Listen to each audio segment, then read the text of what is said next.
Bonjour. Good morning. Y para los de habla española, buenos días. Yo quiero comenzar este tema con que ustedes, todos ustedes digan buenos días en su propia lengua.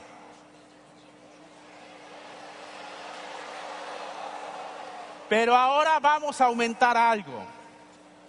Vamos a decir buenos días, Señor Jesús.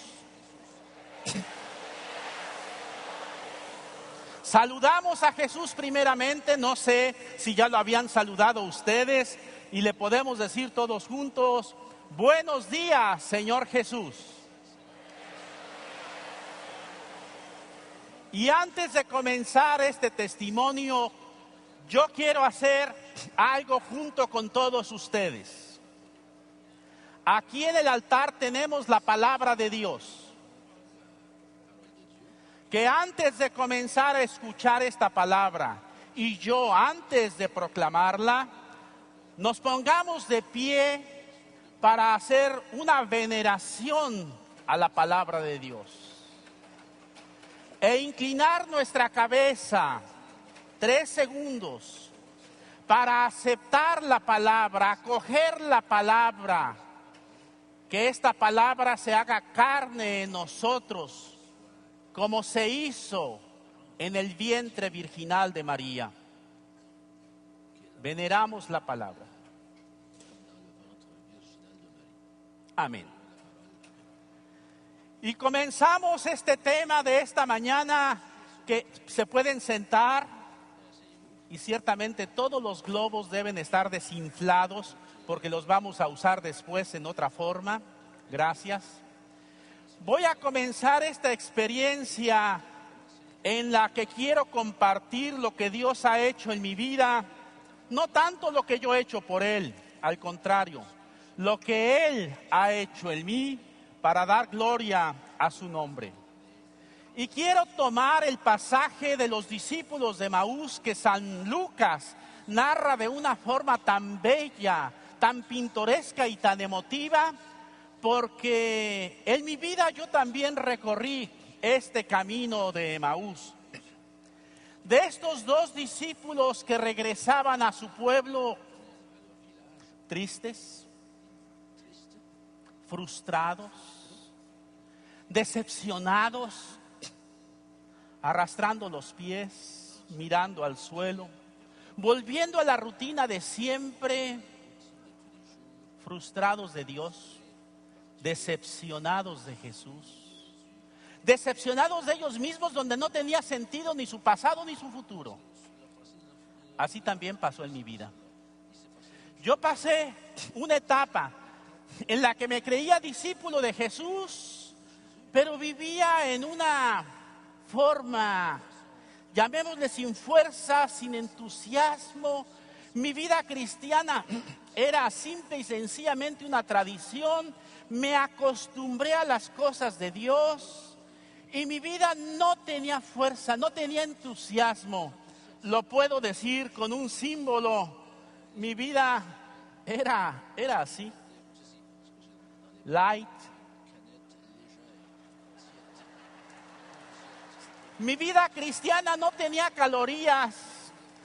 Había estudiado, sí, filosofía, teología. También estudié la Biblia, pero 0 calorías. Todo lo tenía acá en la cabeza y no me bajaba al corazón. 0 calorías. Tuve la oportunidad de recibir estudios de maestros en México, en el extranjero, pero 0 calorías. Me acostumbré a las cosas de Dios y tenía 0 calorías. Caer en la rutina, caer en la costumbre es de las peores cosas que nos pueden suceder. La Boeing, que fabrica aviones, hizo un concurso de pilotos para ver cuál era el principal problema en los aviones. Unos decían que el terrorismo, otros que la gasolina, otros que la turbulencia en el cielo. Y el piloto que ganó el concurso fue el que dijo: el principal problema es acostumbrarse a volar, la rutina, caer en la costumbre. Y eso nos pasa también en las cosas de Dios. El peor problema es acostumbrarnos a las cosas santas, a las cosas buenas, caer en la rutina y volver, como los discípulos, volver otra vez a Emaús. Y cuando tratamos de transmitir a los demás lo que nosotros tenemos, ¿qué es lo que transmitimos? Yo voy a hablar de mí. Porque los discípulos de Emaús, eran fantásticos, eran muy buenos, demasiado buenos, diría yo. Y Cleofás y su compañero, con el cual yo me identifico porque es un nombre, no tiene nombre, es una figura anónima y me puedo identificar con él, le dieron una magnífica cátedra de cristología a Jesús. Qué interesante. Le enseñaron a Jesús quién es Jesús, lo que había hecho, lo que había dicho, cómo había muerto, pero Cleofás era testigo de la muerte de Jesús, pero solo reportero de su resurrección. Sabía vida y milagros de Jesús y lo vio morir en el patíbulo y podía describir lo que él había experimentado cuando lo vio morir y expirar en la cruz. Pero cuando hablaba de la resurrección no podía ser testigo, era simple reportero y transmitía lo que sus corresponsales le habían informado, lo que las mujeres decían que los ángeles habían dicho. Yo también fui así. Yo no tenía mucho que decir de la resurrección de Jesús. Yo no tenía una experiencia de Jesús resucitado y simplemente repetía lo que había estudiado, lo que había leído, lo que me habían enseñado mis maestros. Pero de la resurrección me lavaba las manos y yo decía, las mujeres dicen que dijeron los ángeles que había resucitado, pero yo todavía no lo he encontrado. Y entonces, ¿qué transmitía? Lo que tenía en mi cabeza, la teoría fría con 0 calorías. Y lo voy a decir con otro ejemplo para que no se les olvide. Era como este steak congelado, que tiene exactamente las mismas propiedades que un steak en la parrilla, pero que ni yo lo podía comer, digerir, y por eso no lo podía dar a los demás tampoco. Está tan duro que ¿quién quiere un poco de steak? Durísimo. Ay, me dolió. Pensé que tenía la cabeza menos dura.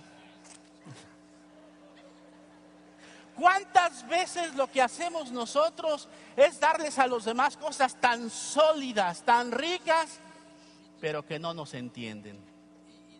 El documento de Aparecida de los obispos latinoamericanos y del Caribe es muy valiente cuando dice que comunicamos muchas veces nuestro mensaje con un lenguaje, dice, incomprensible. Claro, si lo tengo congelado en la cabeza, si lo tengo congelado en el corazón y de la riqueza de mi corazón habla la boca, ¿qué voy a transmitir? Eso mismo que está frío. Pero Dios tuvo misericordia de mí. Y voy a contar brevemente cuál fue el proceso de la obra de Dios. Primero, me hizo tomar conciencia de mi pecado.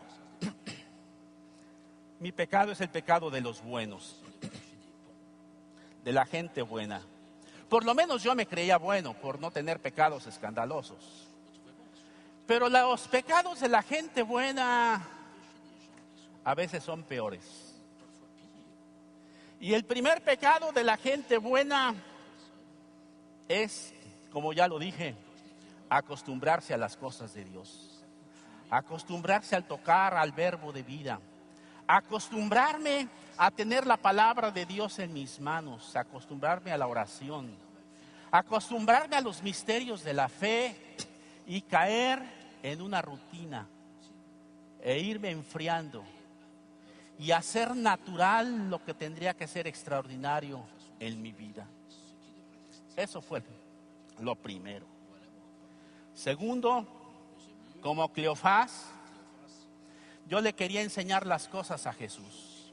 Yo le quería enseñar a mi maestro, al maestro de maestros, las cosas como tienen que ser. Y saben, caí en el pecado de los buenos. Hablar más de Jesús que con Jesús. Somos maestros. Yo fui maestro maravilloso para hablar de Jesús. Pero qué poco hablaba con Jesús. Y menos escuchaba su palabra. La leía, claro, la estudiaba, hasta la enseñaba. Pero no llegaba al fondo de mi corazón. Dicen que la distancia más grande no es la que hay de Canadá a Australia, no. Las antípodas, no. La distancia más grande es la que hay de la cabeza al corazón. Que baje lo que esté en la cabeza a nuestro corazón. Y yo trataba de enseñarle a Jesús más que dejarme enseñar por su palabra. Y era la mayoría de las veces un simple reportero que simplemente repetía lo que los demás me habían dicho. Siguiente aspecto de mi situación de pecado, y vuelvo a repetirlo, del pecado de los buenos, era querer controlar a Dios.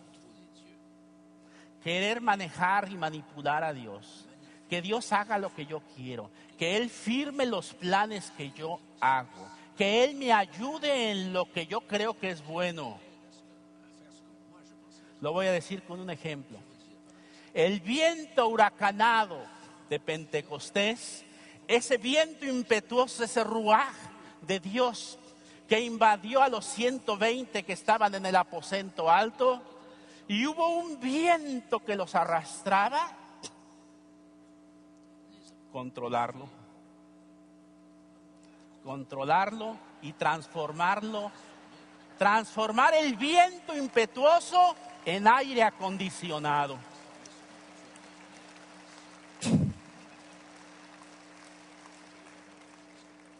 Transformar el viento de huracán en aire acondicionado. Para mi comodidad, que no disturbe, que no haya mucho cambio, que no cause problemas, para estar tranquilo, y soy yo el que manejo y que manipulo. Gracias a Dios, Dios es Dios y no se deja manipular. Pero la intención, la motivación interna era esa. Soy yo el que controlo, soy yo el que decido. Y soy bueno además. El pecado de los buenos. Claro, Dios comenzó a hacer su obra y no se dejó manejar. Aunque yo trataba. Y un día estoy seguro, porque creo que lo hice con autenticidad, pero también con sagacidad. Un día le dije, está bien, Señor, maneja tú mi carro. Dirige tú el carro de mi vida. Te entrego las llaves, Señor. Te entrego el volante. Siéntate, Señor, en el lugar para dirigir mi carro. Ten el volante, Señor. Yo me siento del otro lado. Tú dirige. Pero ¿saben qué hice? El pecado de los buenos. Señor, tú llevas el volante, pero yo llevo el mapa. Y yo te digo,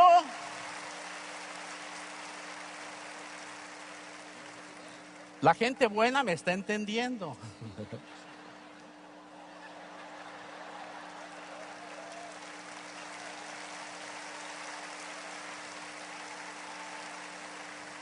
Y espero que esa risa sea risa nerviosa. Otra vez risa nerviosa.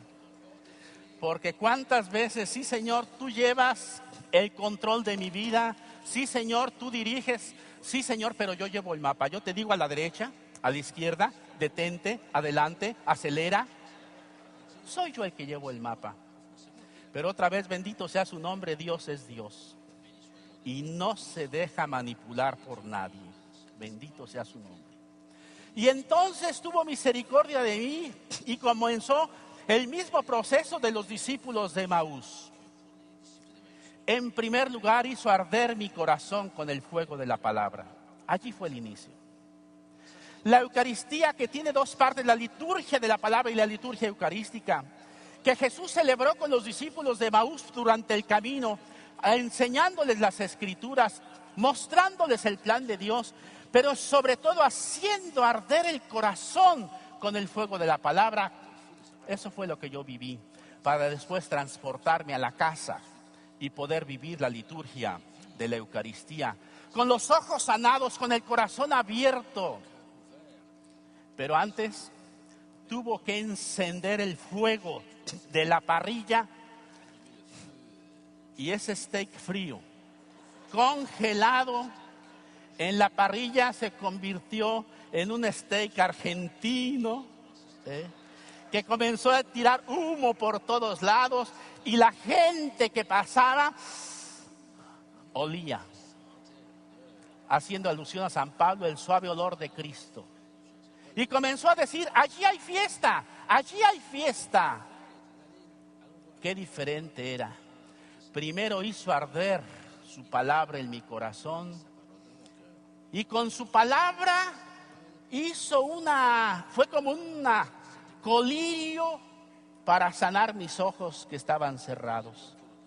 Aunque tal vez más que un colirio, una cirugía mayor. Yo necesitaba una cirugía mayor para que cayeran las escamas, las cataratas que me impedían reconocer, primero, que Dios es Dios, Dios, Dios.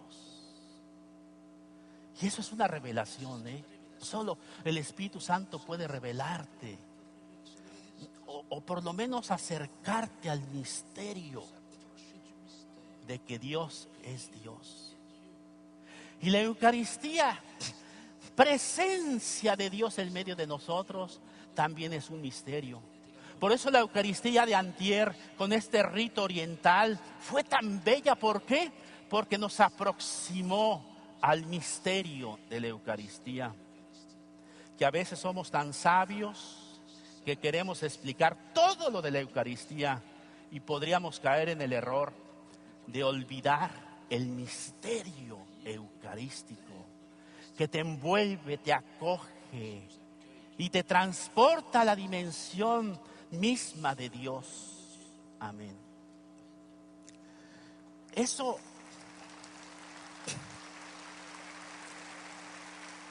segundo aspecto de mi conversión, que Dios actuó en mí, porque Él es el que toma la iniciativa. Por eso el profeta decía: conviérteme, Señor, y me convertiré. Como yo dije en un principio, yo era bueno, por lo menos me creía, como muchos de los que estamos aquí. Yo me creía bueno, entonces yo no necesitaba conversión. No. Yo era como el fariseo que decía: Señor, págame por todo lo que yo he hecho. Y le contaba todo lo que yo había hecho, y decía, y transformaba al Dios dador en el Dios deudor. Pero Dios tuvo misericordia y operó en mí la transformación más grande, que no es la transformación de un pecador en justo. No. Es muy fácil que los pecadores se conviertan, y es más fácil que se conviertan ellos a que se convierta la gente buena. Lo digo por experiencia.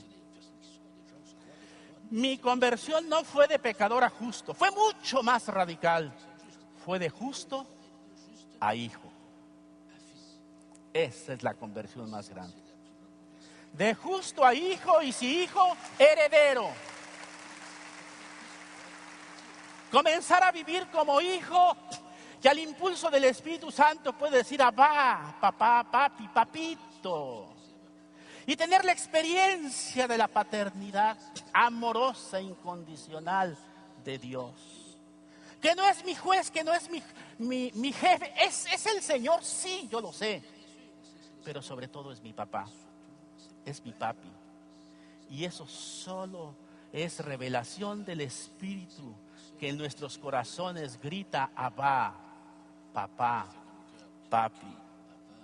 Segundo o tercero, ya perdí la cuenta, la transformación de maestro de la palabra, porque daba clases yo de Biblia.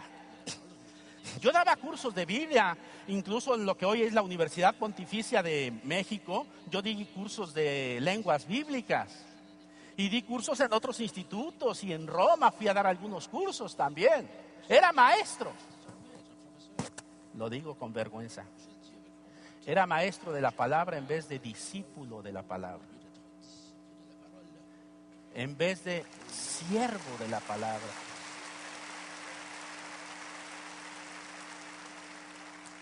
Y esa fue la siguiente conversión, el cambiarme de maestro a siervo, dejando a Dios ser Dios. Él me transformó y lo puedo decir citando al profeta. Me sedujiste, Señor, y me dejé seducir. Y me ganaste porque eres más fuerte que yo con tu palabra, palabra de Dios. Ese fue. Y después regresamos a Jerusalén como los discípulos para dar testimonio. Y así nació la Escuela de Evangelización San Andrés, que lo digo rápidamente, ya son para formar nuevos evangelizadores para la nueva evangelización, con 2,000 escuelas ya en 61 países. Con una visión, San Andrés, buscar Pedros que amen, que sirvan, prediquen a Jesús, más y mejor que nosotros mismos. Y los hemos encontrado por todas partes. Aquí también, Señor, en Quebec. Escuela de evangelización que tiene una metodología activo-participativa dinámica para enseñar y para aprender y para enseñar a enseñar. Así nació la Escuela de Evangelización, pequeña como un grano de mostaza, pero que ha ido creciendo, buscando y encontrando Pedros. Y al final, ¿qué fue lo que pasó? Yo lo puedo sintetizar que gracias a Dios, Él me reveló y Él me regaló el don de entender una cosa, que ya la sabía yo acá. Ya la tenía yo acá. Pero que la palabra está inspirada por Dios. Que la Biblia está inspirada por Dios. Pero que también la Biblia expira Espíritu Santo. Lo digo sintetizado.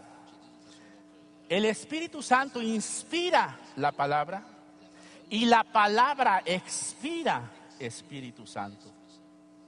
Por eso, aquí sí deberían aplaudir.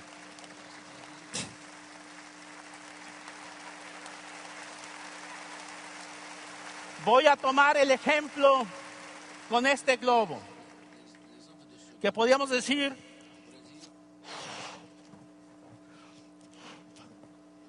está lleno del viento, voy a decir, del ruaj de Dios. Así es la palabra de Dios. Llena, preñada de Espíritu Santo, como estaba María cuando se encarna la palabra de Dios en su seno virginal. La palabra de Dios está llena, embarazada de Espíritu Santo. Y el Espíritu Santo está en la palabra, dentro de la palabra, el ruaj de Dios. Pero también la palabra de Dios expira Espíritu Santo. También dice Efesios 1:13, los que escucharon la palabra de Dios fueron sellados con el Espíritu Santo. Los que escucharon la palabra de Dios fueron sellados con el Espíritu Santo. Palabra de Dios. Entonces esta palabra llena del ruaj, llena del viento del Espíritu, pero mi pecado fue que yo lo quería amarrar, que yo lo quería atar, que yo lo quería controlar y no dejaba que el viento del Espíritu sople como quiera, sin saber de dónde viene ni a dónde va, y dejar al Espíritu Santo ser Espíritu Santo, con el poder, la dinamis en la palabra, que dice San Pablo, Romanos 1:16, es fuerza de Dios para la salvación de aquellos que creen. Si no lo amarramos, si no lo atamos, si renunciamos al control y nos dejamos controlar por Él, nos dejamos llevar por Él. Ahora sí pueden inflar su globo. los que tengan globo y los que quieran. Otros lo van a guardar, otros no lo van a querer inflar, pero bueno. Inflenlo. Y ahora ustedes van a tomar una decisión. O lo amarran queriéndolo controlar, o lo dejan que el viento sople como quiere, vaya donde quiera, como él quiera. Y este espíritu, miren, no se dejó. Por eso tengo dos. Y dejarlo que vuele. Que vaya por donde quiera. Tú lo puedes amarrar, tú lo puedes soltar, tú lo puedes guardar. Haz lo que quieras. Déjate arrastrar por ese Espíritu Santo en su palabra, que es espíritu y es vida, neuma kaizoe. Y que el Espíritu Santo con toda su libertad, algunos no lo amarraron, algunos lo quieren seguir controlando. Está bien, yo también, yo los entiendo. Amén. Y termino. Señor Dios,